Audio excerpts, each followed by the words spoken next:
স্বামীর সঙ্গে অভিমান করে ৩ সন্তানের জননী আত্মহত্যা করেছেন। দর্শক, এই বিষয়ে বিস্তারিত থাকছে আজকের প্রতিবেদনে। পাবনার ঈশ্বরদীতে পারিবারিক কলহের জেরে বিষপানে আত্মহত্যা করেছে মুর্শিদা খাতুন। নিহত মুর্শিদা খাতুন উপজেলার দাসুরিয়া ইউনিয়নের বারাহুশিয়া গ্রামের শহীদুল ইসলামের স্ত্রী এবং ৩ সন্তানের জননী। এলাকাবাসী সূত্র থেকে জানা গেছে, ওই নারীর স্বামী একজন রিক্সা চালক। পেশাগত কারণে তিনি ঢাকায় থাকেন। কিছুদিন আগে সেখানে তিনি দ্বিতীয় বিয়ে করেছেন। এমন খবর এলাকায় চাউর হলে পরিবারের চাপের মুখে পড়েন শহীদুল। এ নিয়ে স্বামী স্ত্রীর মধ্যে মলমালন্য ও ঝগড়া চলছিল। এরই জেরে সবার অগোচরে মঙ্গলবার দুপুরের দিকে বিষপান করেন মুর্শিদা। বিকেলে বিষয়টি টের পেয়ে দ্রুত ঈশ্বরদী উপজেলা স্বাস্থ্য কমপ্লেক্সে নিয়ে যায় পরিবারের লোকজন। এ সময় মুর্শিদার অবস্থার অবনতি হলে তাকে উন্নত চিকিৎসার জন্য কর্তব্যরত চিকিৎসক গ্রামীণ হাসপাতালে রেফার করা হয়। সেখানে চিকিৎসাধীন অবস্থায় তার মৃত্যু হয়। এ তথ্য নিশ্চিত করেছেন ঈশ্বরদী থানার ভারপ্রাপ্ত কর্মকর্তা অরবিন্দ সরকার।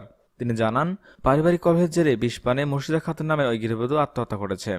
পরিবারের লোকজনের কোনো অভিযোগ না থাকায় ময়নাতদন্ত ছাড়াই লাশ হস্তান্তরের অনুমতি দেওয়া হয়েছে।